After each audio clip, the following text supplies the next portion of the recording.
ഒരു കാര്യം, കഴിഞ്ഞ കുറേ ദിവസങ്ങളായി താങ്കൾക്കെതിരെ രൂക്ഷമായ വിമർശനം പി വി അൻവറിൻ്റെ ഭാഗത്തുണ്ടായിരുന്നു. കഴിഞ്ഞ 1-2 ദിവസമായി ഇപ്പോൾ പ്രതിപക്ഷ നേതാവിനെതിരെ UDF നേതൃത്വത്തിനെതിരെയും വിമർശനമില്ല, മറിച്ച് മുഖ്യമന്ത്രിക്കെതിരെ. ഇന്ന് മുഖ്യമന്ത്രി ഒറ്റുകാരനാണ്, VS അച്യുതാനന്ദനെ വഞ്ചിക്കുകയും ഒറ്റുകയും ചെയ്ത് അങ്ങനെയാണ് മുഖ്യമന്ത്രി പദത്തിലേക്ക് പിണറായി വിജയൻ എത്തുന്നത് എന്നാണ്. അപ്പോൾ ഈ മയപ്പെടുത്തുകയാണോ P V Anvar? No comments. ആ ചാപ്റ്റർ ഞങ്ങൾ ക്ലോസ് ചെയ്താണ്. No comments. ഒരേ വിഷയം തന്നെയാണ് UDF-ഉം പി വി അൻവറും, 2 സ്ഥാനാർത്ഥികളാണ്, ഒരേ വിഷയം. അത് വോട്ട് വിഘടിക്കുമോ? അൻവറിനെ അവഗണിച്ച് പോകാനാണോ UDF-ന്റെ തീരുമാനം? ഞങ്ങൾ പറഞ്ഞല്ലോ, ഇനി നോ മോർ കമന്റ്സ്. രണ്ട്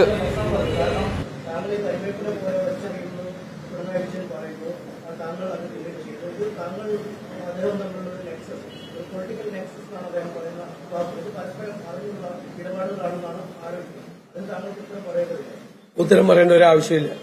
UDF-ന്റെ തീരുമാനമാണ്, യുനാനിമസ് ആയിട്ടുള്ള തീരുമാനമാണ് UDF ചെയർമാൻ എന്ന നിലയിൽ ഞാൻ പ്രഖ്യാപിച്ചത്. അതിന്റെ പൂർണ്ണമായ ഉത്തരവാദിത്വം ഞങ്ങൾക്കാണ്, UDF-നാണ്. ഞാൻ UDF ചെയർമാൻ എന്ന നിലയിൽ അതിന്റെ പൂർണ്ണമായ ഉത്തരവാദിത്വം ഞാൻ ഏറ്റെടുക്കും. ഇത് സംബന്ധിച്ചൊന്നും കമന്റ്സ് ഇല്ല, ഒരു കമന്റ്സും ഇല്ല. അതില്ല. അത് ആരാഗ്രഹിക്കുന്നുണ്ടെങ്കിലും ഞങ്ങളില്ല. ഞങ്ങൾ ഇത് UDF-ഉം LDF-ഉം തമ്മിലുള്ള പൊളിറ്റിക്കൽ ഫൈറ്റാണ്. UDF-ഉം LDF-ഉം തമ്മിലുള്ള പൊളിറ്റിക്കൽ ഫൈറ്റാണ്. അതിന്റെ അപ്പുറത്തേക്ക് കൊണ്ടുവരാൻ ആരും ശ്രമിക്കണ്ട. ആര് വിചാരിച്ചാലും അതിന്റെ അപ്പുറത്തോട്ട് ഞങ്ങൾ പോവില്ല. ഞങ്ങൾ ഇത് രാഷ്ട്രീയ പോരാട്ടം തന്നെയാണ്. സർക്കാരിനെതിരെയുള്ള വിഷയങ്ങളാണ് UDF ഉയർത്തിക്കൊണ്ടുവരുന്നത്. സ്വാഭാവികമായതും പി വി അൻവർ സമാന വിഷയം. അങ്ങനെയെങ്കിൽ ഈ സർക്കാർ വിരുദ്ധ വോട്ടുകൾ വിഘടിച്ചു പോയില്ലേ? ഇവിടെ ഞങ്ങൾക്ക് കിട്ടേണ്ട ഒരു പൊളിറ്റിക്കൽ വോട്ടും ഒരെണ്ണം പുറത്തു പോവില്ല. അത് ഞങ്ങൾക്ക് അനുകൂലമായി വോട്ട് ചെയ്യുന്നവർക്ക് 2 കൂട്ടരുണ്ട്. ഒന്ന് ഞങ്ങളുടെ പൊളിറ്റിക്കൽ വോട്ട്, 2 സർക്കാരിനെതിരായിട്ടുള്ള ആന്റി ഇൻകംബൻസി വോട്ട്.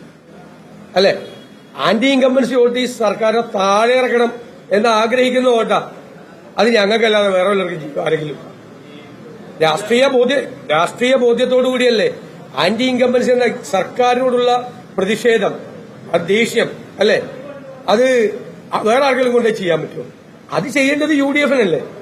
വേറെ ഒന്നാമത്തെ ഇവിടെ BJP പോലും ഇറലവന്റ് ആണ്. BJP പോലും മത്സരരംഗത്തില്ല, ഇവിടെ ഇറലവന്റ്. അപ്പോ UDF-ഉം LDF-ഉം തമ്മിൽ ഒരു പൊളിറ്റിക്കൽ ഫൈറ്റ് നടക്കുമ്പോൾ ഈ സർക്കാരിനെതിരായിട്ടുള്ള പ്രതിഷേധത്തിന്റെ വോട്ട് LDF-ന്, UDF-നല്ലാതെ, LDF-നെതിരായ വോട്ട് UDF-നല്ലാതെ ആരെങ്കിലും ചെയ്യും? അത്ര രാഷ്ട്രീയ പ്രബുദ്ധത ഇല്ലാത്തവരാണോ നിലമ്പൂരിലെ വോട്ടർമാർ? നമ്മളെക്കാളും എല്ലാവരും പൊളിറ്റിക്കലി കോൺഷ്യസ് ആയിട്ടുള്ള ആളാണ്. അവർക്ക് അറിയാം എവിടെ വോട്ട് ചെയ്യേണ്ടത്. നിങ്ങൾ ഭൂരിപക്ഷം കാണുമ്പോൾ നോക്കിക്കോ.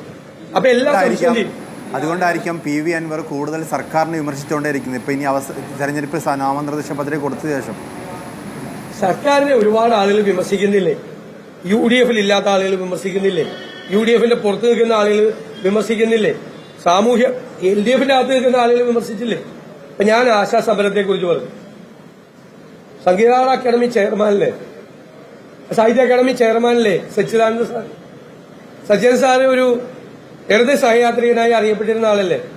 അവരുടെ ഒരു കോർപ്പറേഷന്റെ ചെയർമാൻ. അദ്ദേഹം എന്താ പറഞ്ഞത്? ഞങ്ങളുടെ അഭിപ്രായമല്ല പറഞ്ഞത്, അല്ലേ? എത്ര പേരാണ് ഈ ഇടതുപക്ഷത്തിന്റെ ഫെല്ലോ ട്രാവലേഴ്സ് എന്ന് പറയുന്ന സഹയാത്രികരായിട്ടുള്ള ആളുകളെല്ലാം ഈ സർക്കാരിനെതിരാണ്, എല്ലാവരും എതിരാണ്. എല്ലാ നിയോജക മണ്ഡലങ്ങളിലും 4-5,000 വോട്ട് ഇടതുപക്ഷത്തിന്റെ സഹയാത്രികർക്ക്. അവർ സാധാരണഗതിയിൽ ലെഫ്റ്റിനെ വോട്ട് ചെയ്യുള്ളൂ. പക്ഷെ ഇപ്പൊ അവർ കടുത്ത പ്രതിഷേധത്തിലാണ്. അവരുടെ വോട്ട് ഞങ്ങൾക്ക് കിട്ടും. ഞങ്ങൾക്കത് പാലക്കാട് കിട്ടി. ഞങ്ങൾക്കത് കിട്ടി. നിങ്ങൾ ഈ പറയുന്നതൊക്കെ ഞങ്ങൾക്ക് കിട്ടി. പാലക്കാട് കിട്ടി, ഞങ്ങൾക്ക് കിട്ടി ആ വോട്ട്.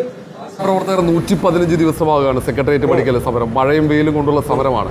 അത് ഒത്തുതീർപ്പോ ചർച്ചകളിലേക്ക് പോകുന്നില്ല. ഇനി എന്താണ് പ്രതിപക്ഷം അതിൽ? പ്രതിപക്ഷം അതിന് പൂർണ്ണമായ പിന്തുണ കൊടുത്തിരിക്കുകയാണ് ആ സമരത്തിന്. ആ സമരത്തിന്റെ കൂടെ ഞങ്ങളുണ്ട്. ഞങ്ങൾ ആ സമരത്തെ ഇലക്ഷൻ ആയതുകൊണ്ടാണ് 18-ാം തീയതി അവിടെ വലിയ സമ്മേളനം വെച്ചിട്ടുള്ളതിലൊക്കെ ഞങ്ങളെല്ലാവരും പങ്കെടുക്കും. ഞങ്ങൾ പൂർണ്ണമായ പിന്തുണ ആ സമരത്തിനുണ്ടാവും. എന്നിട്ട് ഞങ്ങളുടെ പഞ്ചായത്തുകൾ, UDF ഭരിക്കുന്ന പഞ്ചായത്തുകൾ അവരുടെ ഇൻസെന്റീവ് കൊടുക്കാൻ തീരുമാനിച്ചു. അതിന് പാരവയ്ക്കാണ് ഇപ്പോൾ ഗവൺമെന്റ്. അവർക്ക് ഒരു പൈസ പോലും കിട്ടരുതെന്ന്. ഞങ്ങളുടെ പഞ്ചായത്തുകൾ അവർക്ക് പൈസ കൊടുക്കാൻ തീരുമാനിച്ചാൽ ഇവർക്ക് എന്താ? അതിനെ വരെ തടസ്സപ്പെടുത്തുകയാണ്. എന്നിട്ട് ഇപ്പോ 7,000 കിട്ടിയിരുന്നത് 3,500 ആക്കി പട്ടിണിക്കിട്ട് കൊല്ലാൻ നോക്കുകയാണ് അവരെ. പട്ടിണിക്കിട്ട് കൊല്ലാൻ നോക്കുക. കേരളത്തിന്റെ ചരിത്രത്തിൽ ഒരു ഗവൺമെന്റും സമരം ചെയ്ത ഈ പാവപ്പെട്ട സ്ത്രീകളോട് ഇതുപോലെ ക്രൂരമായി പെരുമാറിയിട്ടില്ല. മുതലാളിമാര് പോലും നമ്മുടെ സിനിമയിൽ പഴയ മുതലാളിമാരുണ്ടല്ല, സിനിമയിൽ കാണുന്ന ഒരു 30-40 വർഷം മുമ്പ് സിനിമയിൽ കാണുന്ന മുതലാളിമാര് പോലും ഇതുപോലെ പെരുമാറിയിട്ടില്ല. അതേപോലെയാണ് മുതലാളിത്ത മനോഭാവം സർക്കാരിന്. തീവ്ര വലതുപക്ഷ സർക്കാരാണ് ഇത്, ലെഫ്റ്റ് അല്ല, തീവ്ര വലതുപക്ഷ സർക്കാർ. അതുകൊണ്ട് ഇടതുപക്ഷ മനസ്സുള്ള ഒരാളും ഇവരുടെ സ്ഥാനാർത്ഥിക്ക് ഇവിടെ വോട്ട് ചെയ്യില്ല.